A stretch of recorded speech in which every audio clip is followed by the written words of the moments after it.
Hello everyone, welcome to the world of electronics engineering. And today, the necessity of today's world without which it is hard to survive, that is electronics engineering. Now, what actually electronics engineering is? According to this book, the branch of science and engineering which deals with the flow of electrons through number 1, vacuum, number 2, gas, number 3, semiconductor is known as electronics. Again repeating, the branch of science and engineering which deals with the flow of electrons through vacuum, number 1. Number 2 is the flow of electrons through the gas. And number 3 is the flow of electrons through the semiconductors. Means under this category, under this branch, what we have to actually study is about the components and devices, the circuits, their application in which the flow of electrons either in vacuum or in gas or in semiconductor. So the flow of charge carriers in these three medium, vacuum or gas or semiconductor, comes under the category of electronics engineering. Now one more basic thing that we have to know is electronics deals in the micro and milli range of voltage. In electronics engineering, the range of voltage is in micro and milli range of voltage, current and power. The voltage may be in microvolt or millivolt. Micro means 10 to the power minus 6. It means that 0.000001, and milli means 10 to the power minus 3, that is 0.001. So the voltage may be either in microvolt or millivolt. In the same way, the current may be in milliampere or microampere, and the power is also in microwatt or milliwatt. But it controls or it can control the kilo and megavolts, the kilo and mega amperes and the kilo and megawatts. So actually in the circuits of electronic appliances, the voltage, current and power range is very small, but it can handle, it can control up to kilo and megavolts, kilo and mega amperes, kilo and megawatts. So that is the magic, that is the magical word of electronics engineering. Now, what are the applications of electronics engineering? There are huge applications, enormous applications, and one by one let us just have a look. Number 1 is communication and entertainment. The electronics appliances, they are applied and employed in the communication field, and entertainment is also composed with the help of electronics instruments, electronic components, electronic devices. Number 2 application is industrial applications. Nowadays, the industries are automated. So, the major application in industry is automation. Number 3 is defense applications. In the field of defense, huge amount of electronic gadgets are applied and employed for defense purposes. Applications in medical sciences. Either it is biomedical services or it is medical services. The electronic gadgets, or you can watch the electronic instruments in a doctor's cabin, in pathology lab, wherever the medical industry is evolved, there you will be able to watch the electronics instruments. All the measuring instruments are almost electronics instruments in medical sciences. Applications in automobiles. Just take an example of four-wheeler, a car. Hardly the mechanical parts that you watch in the outside or in the outfit of the automobiles, but all the hardware setup are comprised with the electronic sensors and controls with the help of sensing different physical quantities in automobiles and control the total functionality of an automobile. So, there is huge and enormous applications in automobiles. The next is digital electronics. Today's era is the era of digital electronics. Everywhere, anywhere, you will be able to watch all the appliances, all the gadgets which are comprised of digital technology. The next application is in instrumentation. What is instrumentation? Measurement and maintenance of any gadget, machine, instrument, device comes under the category of instrumentation.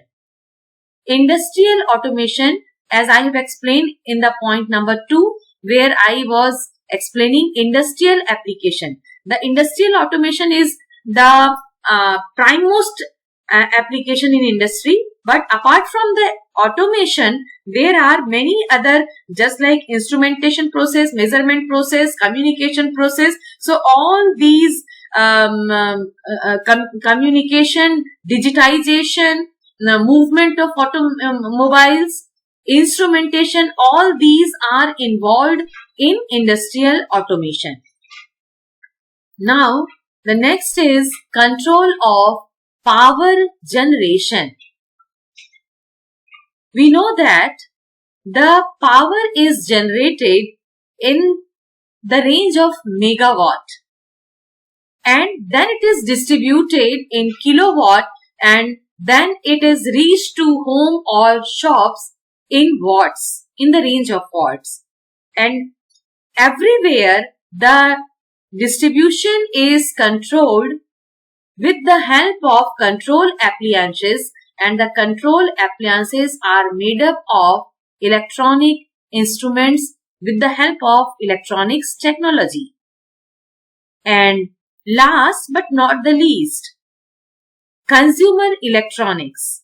All the toys, present day toys, all the home appliances, either it is washing machine or it is a microwave oven, wall clock, digital watch, wrist watch, and many other appliances we can watch in the shops and at our homes.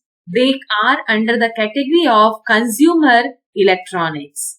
So, these were the applications of electronics engineering, electronics gadgets, and implementation of electronics instruments. Now, as in the earlier definition of electronics engineering, I had explained you that the flow of electrons, and sometimes it will be very correct to say that flow of charge carriers through vacuum or gas or semiconductor is known as electronics. So let us start with the vacuum tubes. Now, what is vacuum tube? Let us start.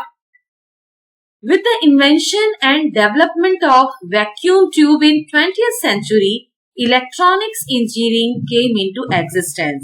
That was the era of Second World War. What is vacuum tube? Vacuum tube is actually an electronic device in which electrons flow through vacuum. Now, what is vacuum? Vacuum is that compact form where no material is available nor gas is available. That is totally free space where not any liquid, not gas, not solid is available. That is completely free space. There is absence of gas also. So that is known as vacuum. And how that vacuum is created? If we take an envelope of glass, that is totally packed area with the glass, and the air is sucked from the glass, then there is a space which is having vacuum. So this is about vacuum. Now if a glass tube in which there is no gas, no liquid, no solid, totally free space, then it is known as vacuum tube. Now, depending upon the number of electrodes, I think that you very well know what is electrode. In battery, in chemistry, you might have heard about the electrodes. Cathode, anode, the two types of electrode you might have heard and studied in the earlier classes, in schools also. So, depending upon the number of electrodes, it may be means the vacuum tube may be diode or triode or pentode. Number 1, diode. Di means 2 electrodes. Triode. Tri means 3 electrodes. Tetrode. Tetra means 4 electrodes. And pentode. Penta means 5 electrodes. So, if a vacuum tube consisting of 2 electrodes, cathode and anode, that it is known as number 1, diode. If it is having 3 electrodes, then it is known as triode. If it is having 4 electrodes, then it is known as tetrodes. And if it is having 5 electrodes, then it is known as pentode. The earliest version was diode. Okay.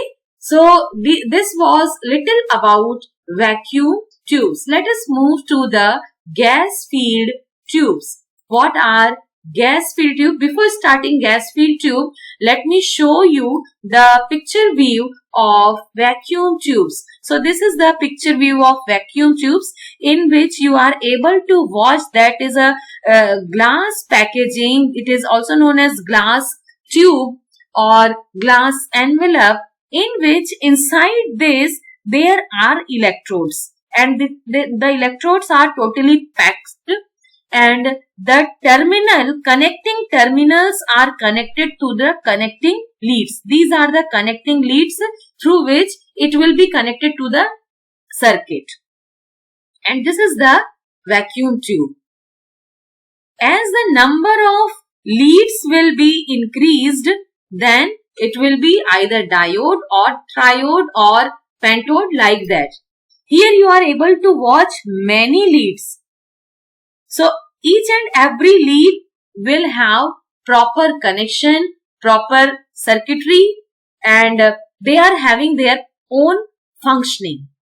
And each electrode is connected with a proper electrode in this glass envelope, and the glass envelope is totally packed, tightly packed.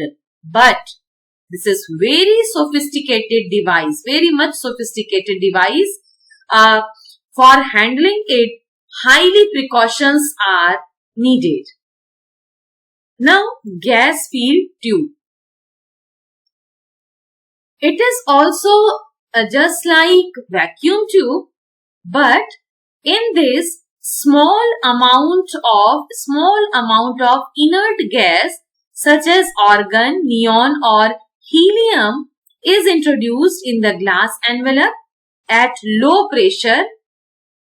Why? The reason is that in certain applications where heavy currents are required to be turned on and off, it means that sometimes if the current magnitude or the voltage magnitude is of higher range And when we have to handle with the higher current values, heavy current values, so for those type of instruments to be turned on and off, the vacuum tubes cannot be used, and that's why a little amount of inert gases such as argon, neon and heliums are inserted into the glass envelope, and then it is known as gas filled tubes.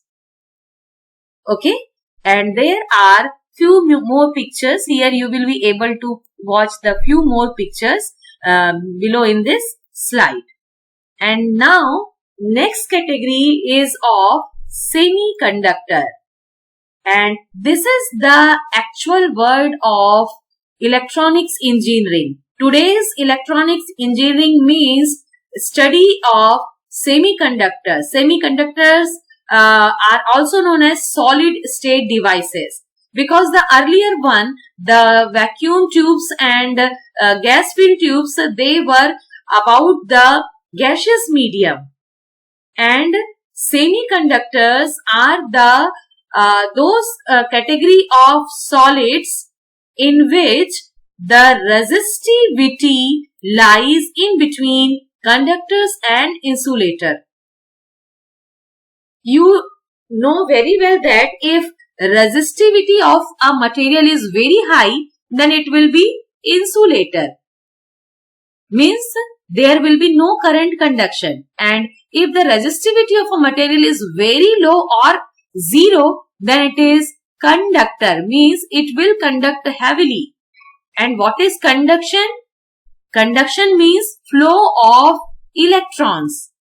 But in case of semiconductor, it is not just flow of electrons.